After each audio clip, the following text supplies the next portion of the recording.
You struggle in vain, dancer! You're not long for this world!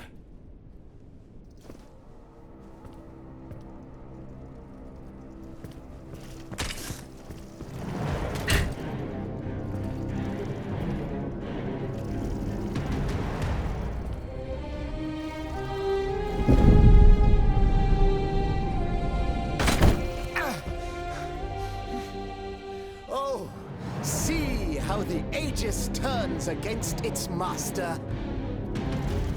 You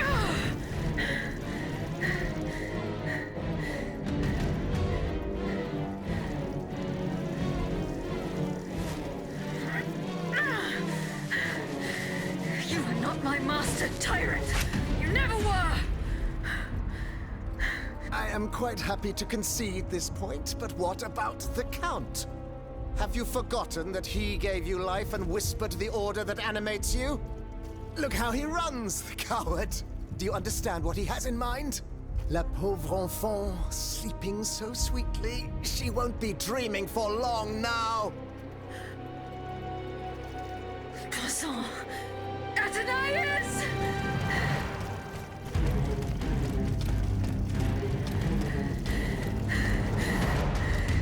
Don't move! The time has come to set you free, Aegis. This whore's soul has poisoned your cogs for too long. Adieu, sad puppet. No! Bonté divine, I don't want to die.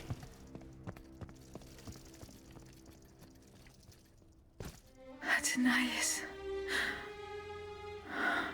The sun is rising, and you have slept for far too long. The beauty of this world longs for you, just as you long for its light. For you are like the flowers that open in the morning. I know you, mon ami.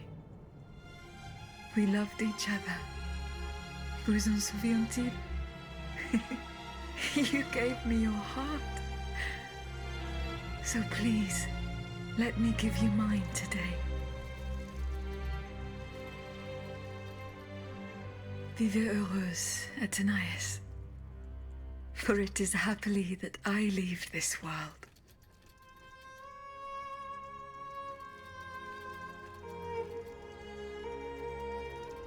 This way, monsieur.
Monsieur, we have the king.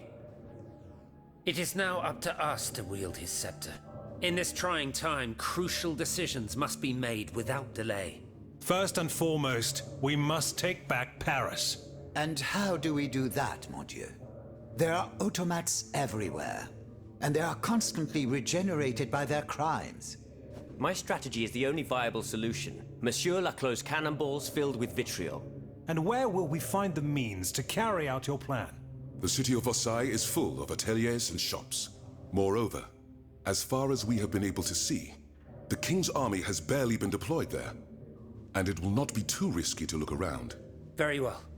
Now, regaining control of Paris depends on our combined efforts. Mais ensuite, once peace has been restored, What of the kingdom?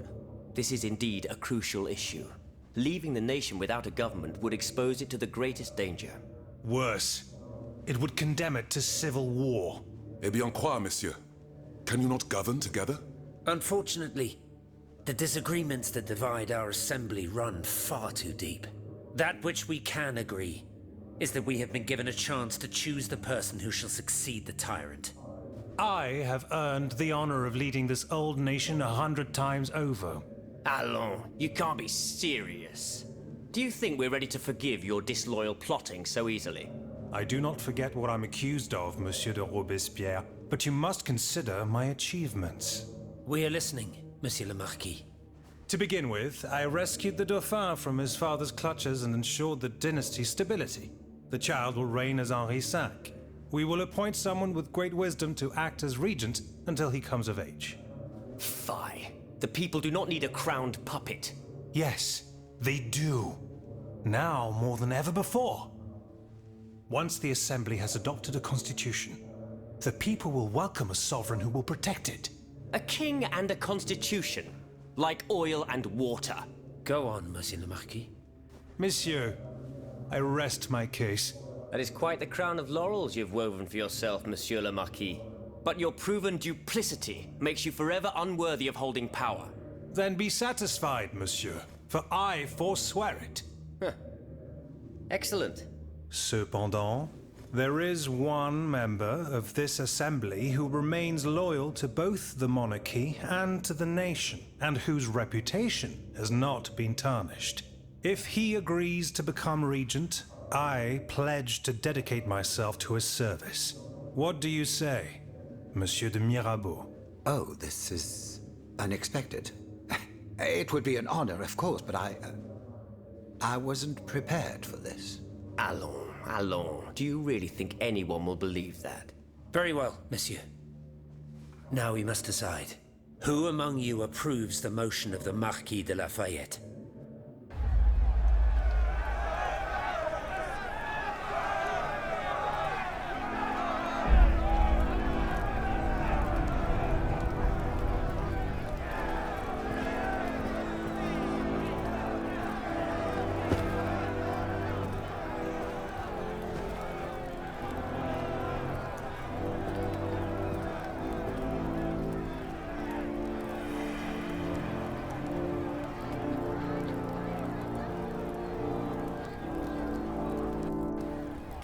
The court bows before the Comte de Mirabeau, Régent du Royaume de France.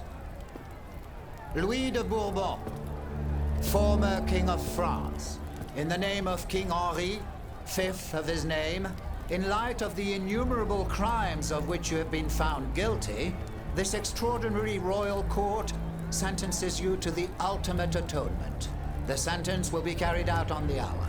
In its great mercy, the court will now hear your last words.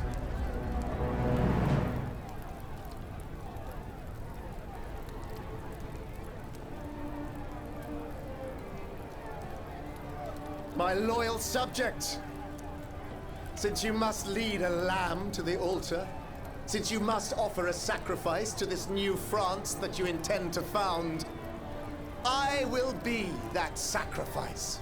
How dreadful this world is, where beauty is doomed to fade and flesh decays. I found no consolation in this world. I vainly thought I was giving our souls the gift of immortality beyond our mortal bodies. The Grim Reaper was my sworn enemy. Influenced by the most awful of men, I believed that the genius of machinery could overcome death itself. Alas, I have lost this fight, and am branded with the mark of murderer. Life, even more than the crown, was heavy for me to bear. I have suffered too long under the thumb of nature, which I despised. As a child, I saw my older brother die. I lost my father in the prime of his life, and then my mother, who was even younger. My beloved daughter did not live a year. As for my son, the first of my heirs, I unknowingly gave him to drink from a poisoned cup. I mourn the death of these poor souls daily. My death will not unite us, of this I am certain. For I, in my misery, have lost the support of my faith. So, executioner, lay me down on this board of adieu. I will sleep now. Sleep at last, and not to dream.